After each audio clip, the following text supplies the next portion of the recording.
Buradan şu anda ben aradaki farkı bariz olarak görüyorum. Şu bandı da çıkaralım arzu ederseniz. Aradaki sert çizgiyi oluştu mu görelim. Evet, sanırım bariz şekilde etkisini belli ediyor. Bu görüntüyü ilk gördüğümde ben de inanamamıştım. Ne düşündüm, nasıl bir kozmetiksel bir ürün bir plastik parçasını yenileyebiliyor ya da kimyasına etki ediyor, ama böyle bir şey varmış.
Herkese selamlar, sevgiler dostlarım.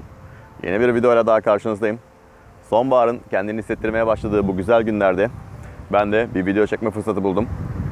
Sizlere uzun zamandır tanıtmak istediğim bir ürün vardı. Hava bayağı bir rüzgarlı. Mikrofondan bakalım nasıl etki edecek bilemiyorum, ama çok fazla da ses kalitesinin düşürücü bir özelliği olacağını sanmıyorum. Evet dostlar, sizlere bugün tanıtmak istediğim ürün Megahertz'in Ultimate Black adlı ürünü. Bu ürün bir ara ülkemizde temin edilemiyordu dostlar. Çok özel bir ürün. Bulunması da güç. Bulduktan sonra hemen ben de bir kutu bundan aldım. Özelliği ne diye soracak olursanız, özellikle siyah plastik trimi olan araçlarda, bizimkisi gibi mesela çıtaları, ondan sonra marşpiyeller vesaire boyasız olan orijinal araçlarda trimleri, bu trimler zamanla güneşin etkisiyle soluyor. Solduğu zaman da biliyorsunuz çirkin bir görünüm ortaya çıkıyor. Grimtrak, beyazımsı bir görünüm ortaya çıkıyor. Bunu ya boyatmanız gerekiyor ya da üzerine kaplama yapmanız gerekiyor. Fakat kaplamanın soyulma sorunu var. Boyatsanız da bir süre sonra o boya en ufak bir darbede ya da en ufak bir temasta çatlayarak atıyor. Bu sorunları engellemek için en güzel yapacağımız şey o plastiği yenilemek. Bunu da nasıl yaparız diye soracak olursanız da orada işte bu ürün devreye giriyor. Bu ürün yaklaşık 1,5-2 yıldır benim elimde. Çok güzel şekilde bu faydasını gördüm ben bu ürünün. Sizlere tanıtacağım bugün. Özelliği matlaşan siyah plastik zeminleri tekrar eski ilk günkü görünümüne kavuşturuyor. Ben de ilk başta şüphelerim vardı ama gerçekten çok etkili oluyor. Aracımız üzerine denedikçe siz de bunları göreceksiniz. Şimdi bu testimize geçelim. Evet dostlar, bu solma olan bölgelere en güzel örnekler şu görmüş olduğunuz tavan çıtaları bölmeleri.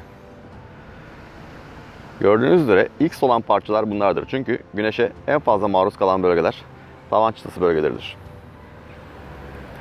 Aynı şekilde bir diğer bölgede kapı çıtaları. Bu bölgelerde zaman içinde güneşe maruz kalırlar ve zamanla solma yaparlar. Bu solma da tabii ki kötü bir görünüme sebep oluyor. Kullanacağımız ürün bu alanların siyahlığını yeniliyor. Her ne kadar araç üzerinde genelde yeni parçalar kullanmaya özen göstersem de bazı parçalar rengi solduğu zaman temin etmesi çok zor. Özellikle bizim aracımız gibi bulunması güç araçlarda, parçada çok büyük problem oluyor. Mesela örnek vermem gerekirse size şu yan marşpiyeller. Bunun kaç tane yediğini bulabilirsiniz ki? Yediğini bulduğunuzu düşünelim.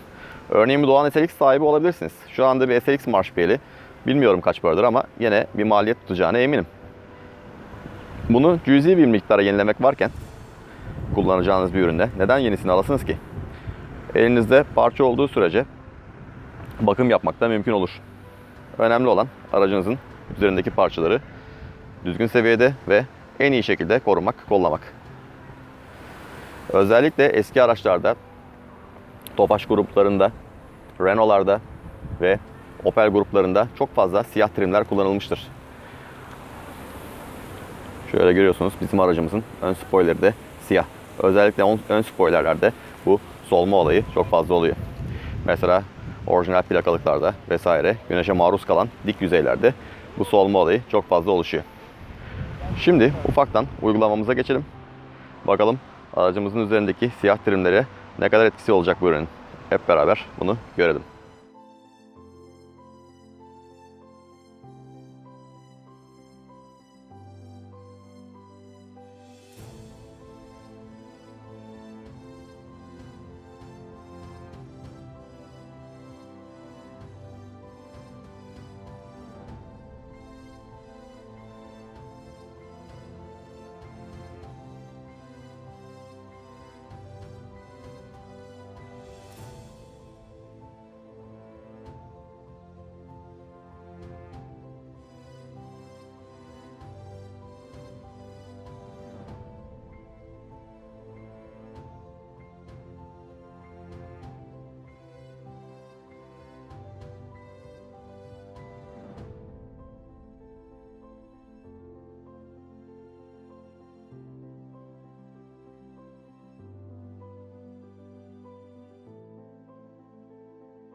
Evet dostlar, işte sonucu görüyorsunuz. Şu uygulama yaptığımız işte aracın fabrika çıkışı 25 yıldır üzerinde olan bir parça. Neticeyi gerçekten bu açı bize çok iyi yansıtıyor.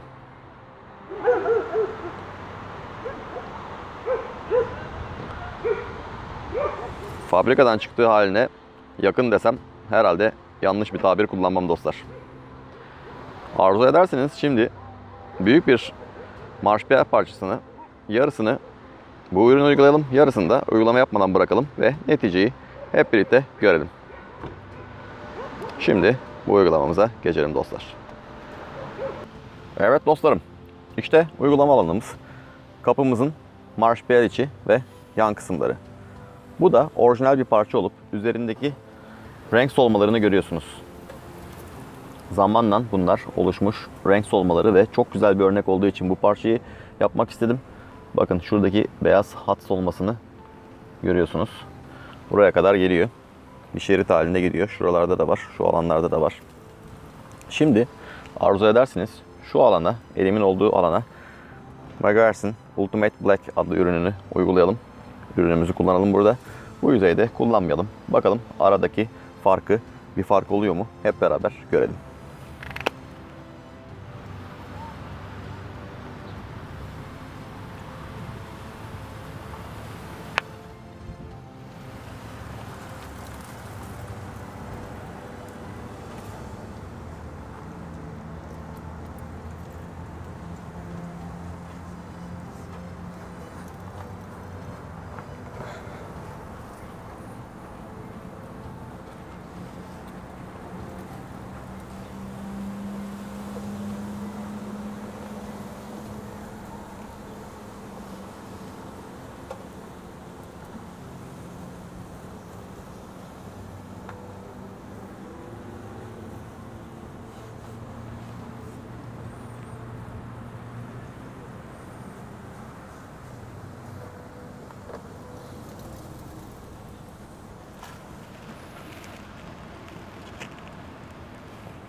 Evet dostlar, bu alan Megahertz Ultimate Black ile uygulama yapılmış marşpiyer alanımız. Şu alanda uygulama yapmadık. Buradan şu anda ben aradaki farkı bariz olarak görüyorum. Şu bandı da çıkaralım arzu ederseniz. Aradaki sert çizgiyi oluştu mu görelim. Evet, sanırım bariz şekilde etkisini belli ediyor. Bu görüntüyü ilk gördüğümde ben de inanamamıştım. Ne düşündüm, nasıl bir kozmetiksel bir ürün bir plastik parçasını yenileyebiliyor ya da kimyasına etki ediyor, ama böyle bir şey varmış. Ben yanıldım o konuda. İlk başta inanmamıştım böyle bir ürünün var olabileceğine. Dediğim gibi bu ürünü de çok zor bulduk. Türkiye'ye girmeyen bir üründü. Geçtiğimiz yıl yoktu. Bu yıl internet üzerinden satın alabiliyorsunuz. Çeşitli yerlerde var. Gerçekten işe yarıyor. Özellikle aracınızın siyah trim parçalarında kullanmanızı tavsiye ederim. İşe yarayan bir ürün dostlar. Ürünümüz de bu. Megoers Ultimate Black Plastic Restorer diye geçiyor. Yani plastik yenileyici. Adı bu. Plastik yenileyici.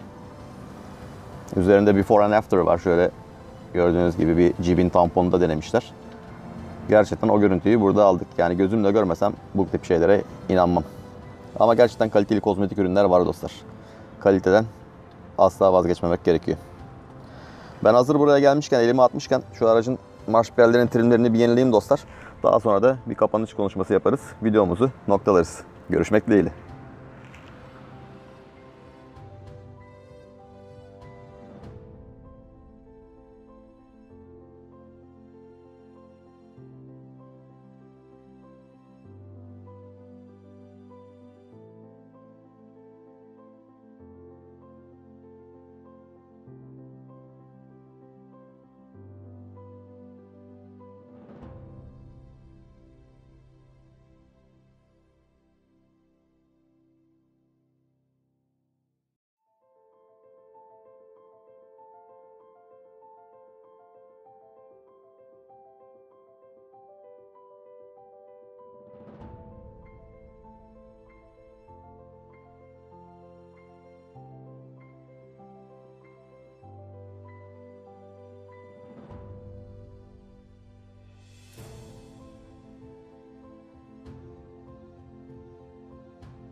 Evet sevgili dostlarım, bir ürün tanıtım videosunun daha sonuna geldik. Ürünümüz Megoers Ultimate Black'ti. Yani plastik restorer, plastik yenileyici diye tabir edilen üründü. Ürüne gelecek olursak gerçekten başarılı dostlar. Dediğim gibi ben bu ürünü yaklaşık 1,5 yıl önce sanırım temin etmeye çalışmıştım. 1,5 yıl önce aldığım bir üründü. İlk başlarda ben de çok fazla başarılı olur mu olamaz mı dedim. İnternetten ürün tanıtım videolarını izledim YouTube üzerinden. Ve gerçekten gördüm ki orada uygulamayı yapan kişiler çok memnun kalmışlar. Yine de kafamda bir soru işareti vardı. Yani siyahlığını yitiren bir plastiği tekrar nasıl orijinal rengine çevirebilirdi? Bu hep kafamda bir soru işaretiydi. Ama yaptığım testte bunu gördüm ki gerçekten işe yarıyor. Yani arabam söz konusu oldu mu biliyorsunuz çok seçiciyimdir. Her ürünü beğenmem. Şu anda 2 tane marka var beğendiğim dostlar. Sizlere de bunları gerçekten önerebilirim. Birisi Megoers, diğeri de Turtlebox. Bu iki markanın ürünlerini gerçekten beğenerek kullanıyorum. Verdiğimiz paranın karşılığını hak ettiğine inanıyorum. Çünkü her zaman şuna inanırım dostlar. Araçlarımız bizler için çok değerli. 5.000 liralık da olsa, 55.000 liralık da olsa, 550.000 liralık da olsa aracılarımız hep bize özeldir. Bizler için değerlidir. Onları en iyi şekilde koruyup kollamak da bizlerin en büyük görevidir diye düşünüyorum. Çünkü yaşam şartları çok pahalı, yaşam şartları çok zor. Hiçbir şey alınacak gibi değil. İyi ki zamanında şu arabaları almışız diyorum. Çünkü gerçekten bu devirde baktığımda 2019'dan 2020'ye geçiş Türkiye'sine baktığımda bu arabalar alınacak gibi değil şu anda. En azından kendim için böyle. Bir yandan geçim şartları, hayat mücadelesi derken artık araca, hobiye ayıracak para kalmıyor. Aileniz de varsa, evliyseniz bu durum daha da ciddi bir hal alıyor. O yüzden elimizdekilerin değerini bilelim, koruyalım, kollayalım derim. Hepinize görüşmek dileğiyle dostlar. Kendinize çok çok iyi bakın. Kanala abone olmayı da lütfen unutmayalım dostlar. Videoyu beğendiyseniz beğenilerinizi, yorumlarınızı aşağıya bekliyorum. Hoşça kalın.